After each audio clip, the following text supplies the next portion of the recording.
Hello, welcome. You're tuned in to Eye on Africa. I'm Rochelle Ferguson-Miahi. These are the top stories. Cameroon gets a red card for hosting the 2019 Africa Cup of Nations. This as the CAF cites delays in its preparation for the tournament. We'll bring you the very latest reactions from our correspondent Indira Ayuk in Yaoundé. Then the UN warns that the current Ebola outbreak in DR Congo is now the second biggest in history, with over 400 cases reported in the east of the country.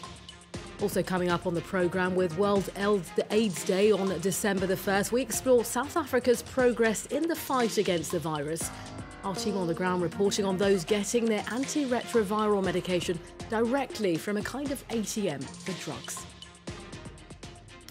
But first to our top story, the Confederation of African Football has stripped Cameroon of hosting rights for the 2019 Africa Cup of Nations, citing concerns over delays in preparations.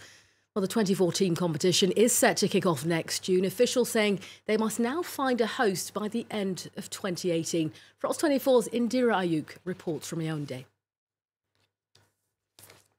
CAF's decision to strip Cameroon of the hosting rights of the 2019 African Nations Cup has shattered the hopes of football lovers in the country. The recent visit of the CAF presidents to Cameroon had left many enthusiastic. Now, for others, this did not come as a surprise. CAF President Ahmad Ahmad had on several occasions insinuated that Cameroon may not be able to host the African Football Jamboree in 2019. In a press conference in Accra, Ghana, this Friday, Ahmad cited insecurity as one of the major reasons why Cameroon cannot be allowed to host the African Nations Cup. It should be noted that Cameroon had defeated Algeria in the bid in 2014 to host the African Nations Cup. Many had at the time attributed the victory of Cameroon over Algeria to the then CAF president Issa Hayatou, who is himself a Cameroonian. The last time Cameroon hosted the African Nations Cup was in 1972. In other news on the continent, the UN has warned that the current Ebola outbreak in the Democratic Republic of Congo is now the second biggest in history. DRC's health minister says over 400 cases have been reported in the east of the country. Meanwhile, more than 200 others have died as a result of this outbreak. Wasim Cornet has details. It's a race against time for medical personnel in the eastern part of the Democratic Republic of Congo. These doctors and nurses are preparing hundreds of doses of Ebola treatment drugs, which they hope will tackle the ongoing outbreak. But authorities are having a hard time introducing effective awareness campaigns, especially in rural areas. Some people have understood that the disease exists. The villagers never understand. And when we tell them they need a vaccine, they'll sometimes throw stones at us. They even hit us. It's really hard, especially in the villages. More than 240 people have died since Ebola reappeared in Congo in August, including 19 just last week. It's the 10th and now worst Ebola outbreak in the DRC's history. The disease spreads through contact with bodily fluids. In many outbreaks, more than half of the cases are fatal. But this epidemic remains much less severe than the one which ravaged Liberia, Sierra Leone, and Guinea between 2013 and 2016. Over the course of 3.5 years, more than 28,000 people contracted the disease, resulting in 11,000 deaths. This outbreak comes at a time of heightened political tension and violence in the eastern part of Congo. 2 weeks ago, a bombshell landed on a building housing members of the World Health Organization. No one was injured in the attack. Lawyers from South Africa's former president Jacob Zuma have called for corruption charges against him to be dropped. His legal team made the request as 76-year-old Zuma appeared in court this Friday. The former president, who was forced to resign in February, faces 16 charges of fraud linked to a $2.2 billion arms deal in 1999. Well, earlier, the judge adjourned the case until May 20th, allowing lawyers to prepare their case for a permanent stay of prosecution. Well, Zuma's supporters, meanwhile, gathered outside of the courtroom. Have a listen. In political meddling, and that there is the intention to try and destroy one of the greatest leaders and one of the greatest commanders of the African National Congress. Next, with World AIDS Day on December the 1st, we head to South Africa. An estimated 7.9 million people are living with either HIV or AIDS. Now, since 2009, the country has been made progress in tackling the disease.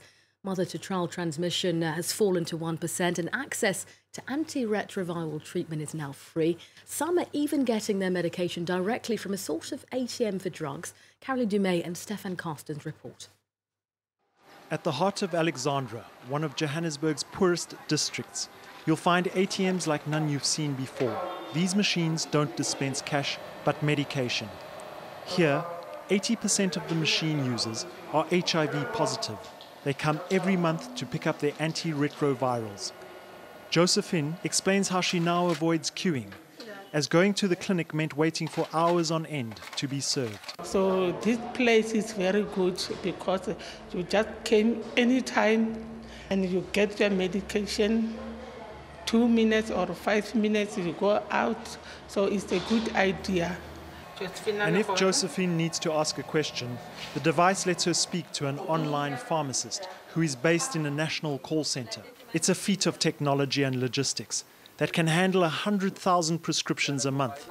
The system is available in 5 sites, and its creator is already talking about the pharmacy of the future. The service is a professional service because we maintain the dispensing record, what you needed. We've got your cell phone number. If you're not collecting, we ask you why. We follow up, automated SMS system, doing everything to make the patient compliant. It's a pilot project that the Ministry of Health intends to extend because of the challenge it faces in distributing the drugs to fight AIDS. In South Africa, more than 4.5 million people are being treated. So with that large number of patients, we need to find innovations that we can afford, that make sense to the patients and also decreases the load on health facilities. By 2020, 6 million HIV-positive South Africans will be treated. Automizing the dispensing of medications could be vital. And finally, snake and crocodile skin have long since been used in the fashion industry, but these days fish leather is gaining in popularity. For one Kenyan designer, making clothes and accessories out of fish leather is a way of adding value to fish caught locally and also creating jobs.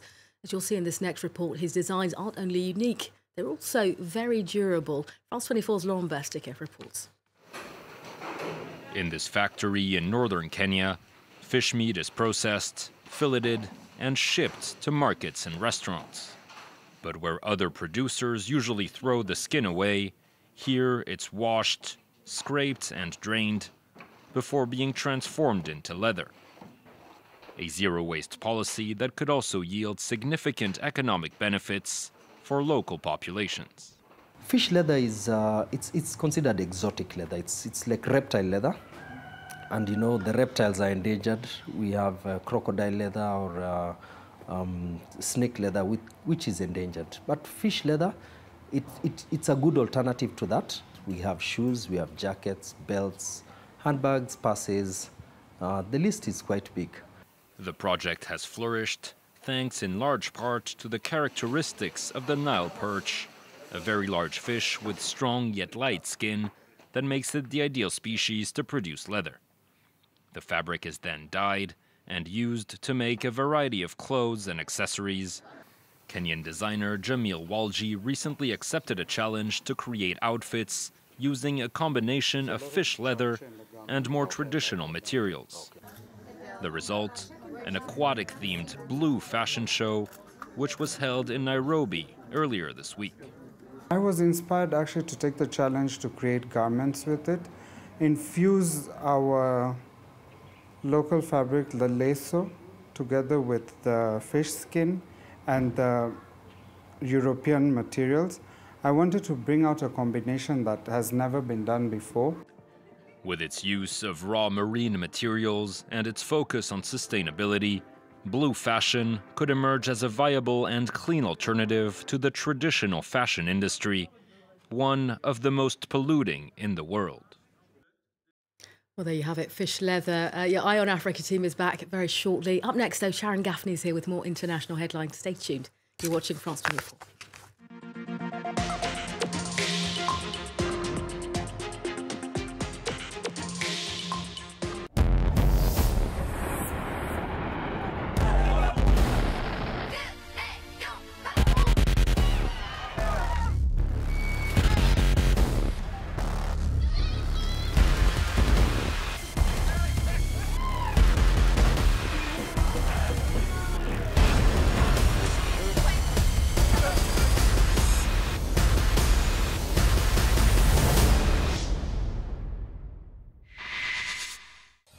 Versailles, the Louvre, Mont Saint-Michel are well-known stars of French heritage.